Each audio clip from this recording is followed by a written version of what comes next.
Y 80 agentes policiales heridos y más de una veintena de detenidos son los números preliminares que arrojan las jornadas de protestas vividas la semana anterior en el país. Y mientras líderes de oposición denuncian represión y supuestas detenciones ilegítimas a su militancia, el gobierno nacional ha hecho públicos varios videos y fotografías de policías agredidos con palos y piedras por los manifestantes, a quienes acusó de seguir el libreto de un golpe blando, promoviendo la violencia y el caos en las calles con fines conspirativos. Las posibles lecturas de este panorama político las analizamos en este momento. Ya se encuentra con nosotros el canciller Ricardo Patiño, canciller con licencia de la República del Ecuador. Muy buen día, Ricardo Patiño. Nuevamente nos encontramos ya después de las jornadas de protesta.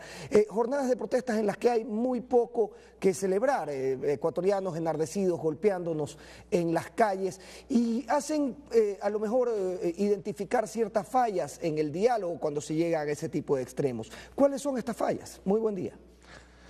Buen día, Fernando. Primero, permíteme comentar brevemente sobre lo que podría ser una evaluación de lo sucedido.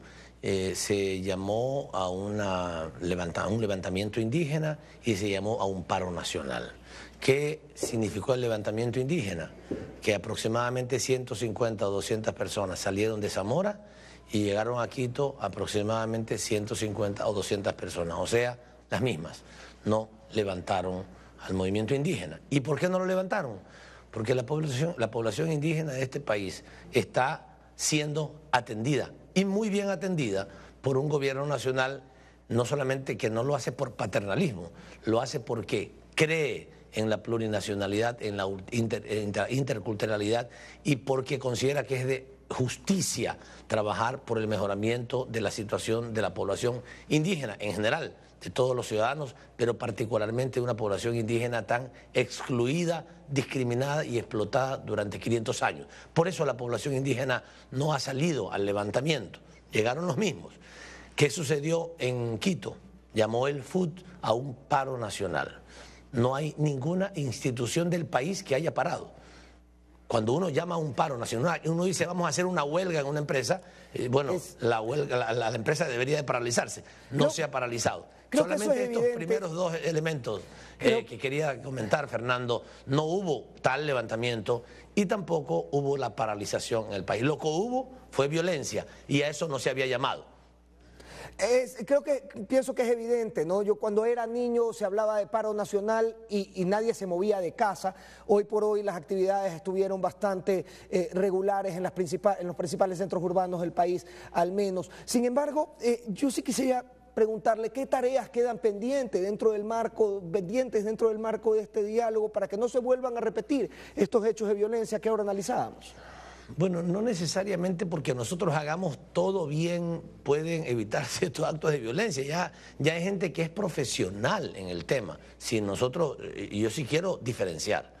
Esos actos de violencia que se produjeron en Quito no fueron producidos por indígenas. Ahí están las imágenes que ustedes están presentando, Fernando, y tú vas a encontrar ahí que no hay ningún indígena que esté tirando piedras, que esté tirando bombas, que esté lanzando palos contra los policías, a quienes además respetamos y le enviamos un saludo de solidaridad por la paciencia que han tenido que aguantar de tanta violencia y por las acciones que han tenido que tener para controlar que esto no se vaya de las manos.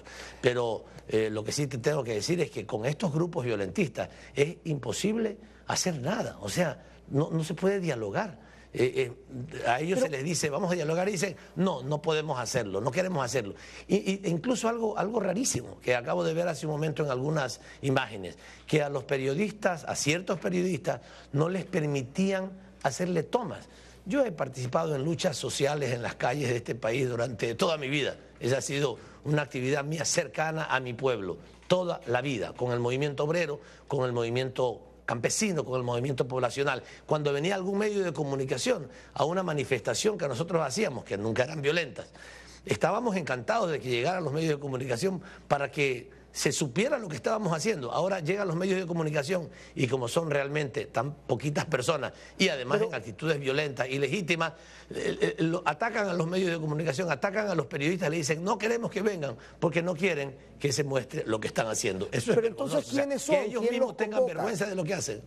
¿Quiénes son? ¿Quién los convoca? ¿Están ya identificados? Bueno, él es el extinto MPD fundamentalmente y sus organizaciones, la gente que todavía les queda en el movimiento estudiantil, en el movimiento de maestros, en algunos pequeños grupos que se pueden manifestar con ellos y que, si tú te das cuenta, el día jueves hicieron acciones de violencia muy fuertes, muy graves, y ya el día viernes, en buena hora, que ya no la hicieron. O sea, digamos, aquellos que lo hicieron fueron apresados, por supuesto, porque estaban actuando violentamente en contra de la ley y ya no les quedaron más para hacer acciones de violencia. Entre ellos, y debo pasar por este tema, Manuela Pic, pero realmente se ha hablado mucho de esta detención.